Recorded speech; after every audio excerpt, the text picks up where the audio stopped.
This is the DJI RS4 motorized gimbal. And guess what? It uses the Force Mobile. Check this out. Unbelievable. Let's get into it.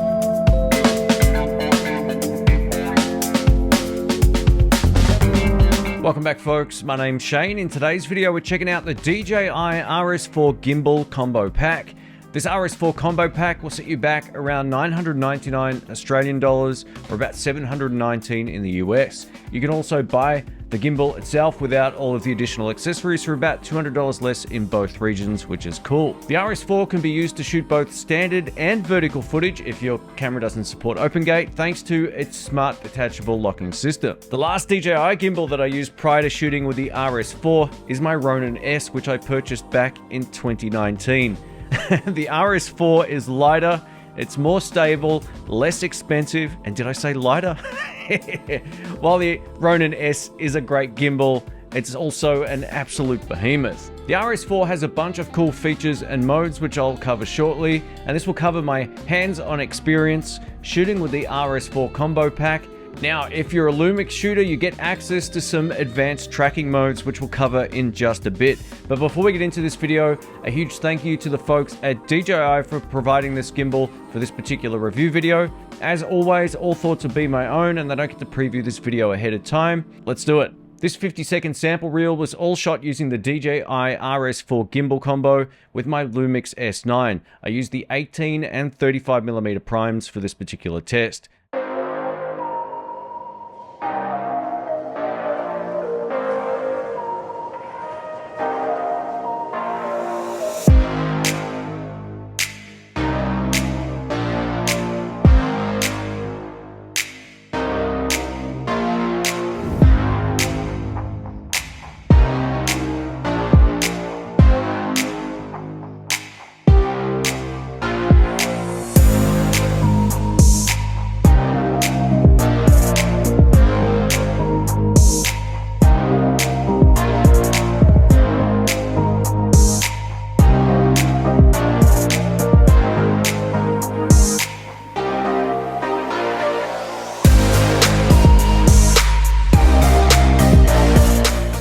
Massive thanks to Rhiannon for showcasing how much more athletic she is than me.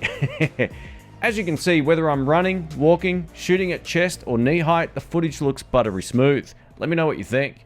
Let's cover my favorite features and then we'll cover some of the technical information. So as you saw at the start of the video, I was controlling the gimbal using the Force Mobile feature from my phone. This feature is integrated into the app and allows you to fully control the gimbal using the gyroscopic information on the phone. This is pretty mind-blowing coming from someone who previously had the Ronin S. Secondly, there's a wireless control method called virtual joystick, which mimics the hardware joystick on the unit.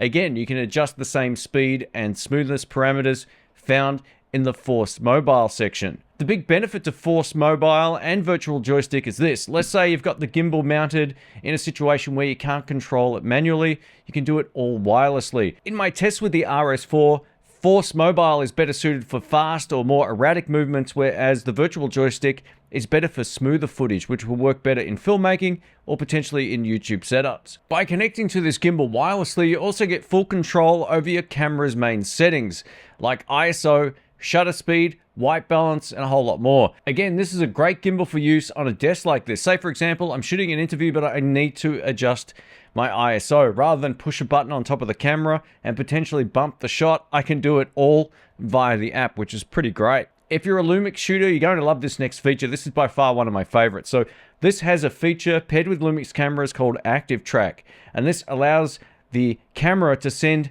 autofocus information to the gimbal, and the gimbal will automatically track your subject. To get this to work, it's nice and simple. Just connect the camera with the provided USB-C cable to the gimbal, set your autofocus mode on the camera to full area with human tracking. As soon as it detects a face, all you need to do is tap the trigger on the front, just a quick tap, and it will begin tracking your subject. I tested this feature out with the S5II, S5IIX, S9, G9II, and GH7, and all of which worked perfectly. Now, Active Track is a really cool feature, and I can see content creators taking advantage of this for getting more dynamic shots, for talk to camera pieces out in the field if you're on your own, like I am most of the time when I'm shooting out talking to the camera. Now, for best results with this particular setup, I would shoot in open gate. It would give me much more flexibility to crop either vertically or horizontally in post-production. While active track's a really cool feature, it's not flawless. So if you cover up your face, you will actually stop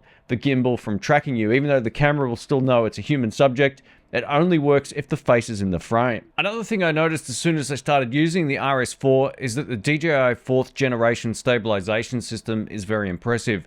While I was able to get really solid footage out of the Ronin S, the RS4 handles the wide angle lenses a lot better. There was none of that sort of micro jitter that I saw testing out gimbals from other brands. The RS4 handled everything I threw at it, from the 18mm super wide angle full frame lens to the 35 or 50mm primes. Everything from running at full tilt to low to the ground shots, even with the gimbal inverted, also worked great. You also have the option to attach a secondary arm to the gimbal, which helps with shots lower to the ground or if you need better control over your shooting. On the beach footage, I much preferred having this. It also reduces arm fatigue after a while as well, and this will go on either side of these two little latches here. The setup process with the RS4 is vastly improved over my older Ronin S, and I'll explain why. So loaded into the RS4 is a set of automatic locks that locks each axis off. What this means is the setup process is easier because you can unlock one axis at a time while you're balancing your camera. A quick tap on the power button will lock or unlock all of the automatic locks. When you power down the gimbal, it locks into a secure position so you can move it around without causing damage to your camera. When you're ready to start shooting again, all you need to do is hold down the power button. Check this out. And we're ready to go. How cool is this? One of the things I've really come to appreciate here is this screw, and this allows you to incrementally move the plate back and forth to achieve the proper balance this way. To do the same thing on the Ronin S, I used to just have to budge this thing back and forth until I got it right, and it would always move a little bit too much. So this new system is a whole lot more effective. DJI added a Teflon coating to the material, so it's quite easy to slide around different sections and it feels really smooth to adjust physically. As I mentioned earlier, you can switch from standard or horizontal shooting like this to vertical if your camera doesn't have an open gate format. I'll show you just how quick and easy this is. Now, the cool thing about this, it's secured in two separate places. So back here, we have a latch which basically tightens in the back section of this, and then there's also a button that we push on this side which allows us to take off the plate. I'll do it in real time so you get a good sense of how fast and easy this actually is. I'm just going to take the cable off for now. Let's give it a shot.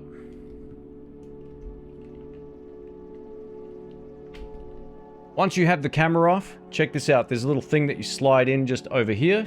So this clicks into here. Tighten it up. Make sure you tighten up this back latch.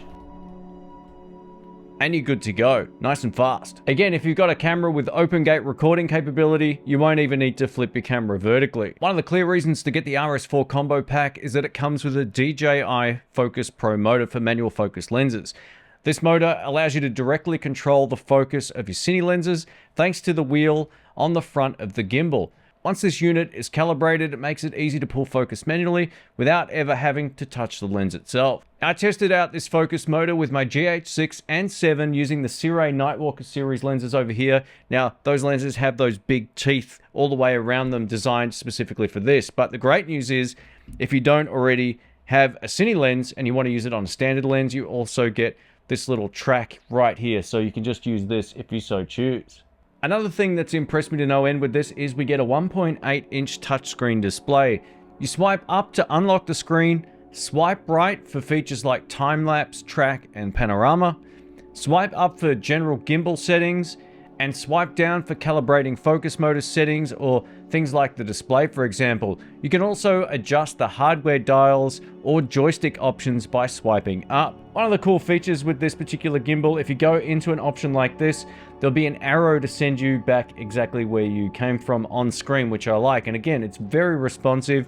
Now, if I go back into, say, if I swipe up, for example, you can see a little gray bar at the top.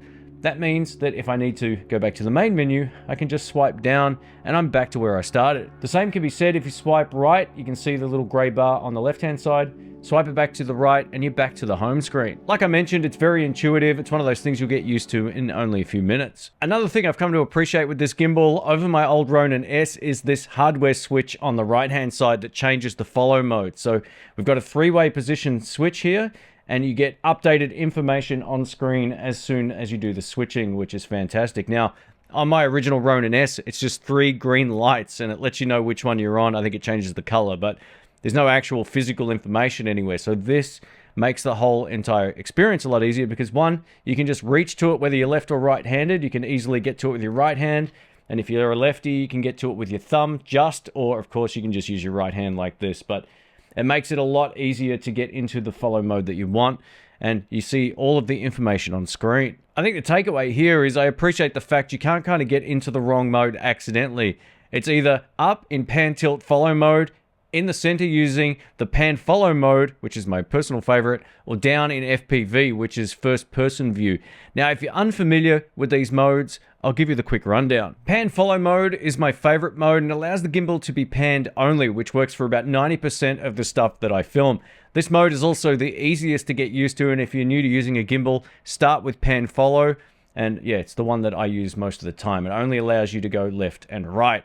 Now, pan tilt follow mode introduces the up and down movements to the shot as well. I'll show you that right now. So as I bring it down, it goes down. As I bring it up, it goes up. And it also will still go left and right.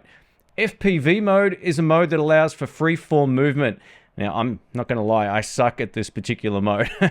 But if you're a beginner, set it to the center and you'll still get excellent results, as you can see by all the examples I've shown you in this video already.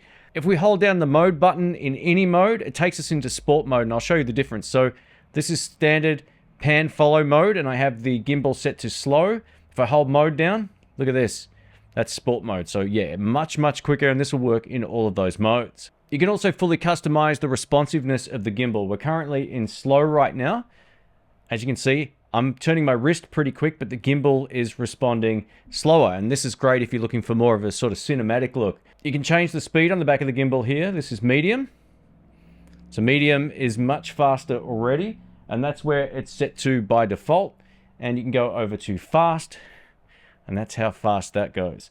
So the cool thing about this, like I showed you before, if you say in slow, but you just want to get a really quick shot, all of a sudden you can use the mode button on the back. And again, it's going to move very quickly. So yeah, it's easy to get the right speed for the job. Now, if you're shooting a walk and talk interview, slow or medium will definitely be the way to go. But if you're doing some sort of fast action stuff, you can set it to either medium or high. Let's take a look at the thumb joystick over here. And this responds beautifully. You can calibrate its speed and all that kind of stuff in the menu system, but this allows us to manually use the gimbal like this, much like how the phone app works. We've got our tangible joystick, and I love using this in pan follow mode. So I've got the gimbal set to pan follow mode. But say, for example, I just want to angle it down. I can use my thumb here to bring it down, and then I can still pan this way or up.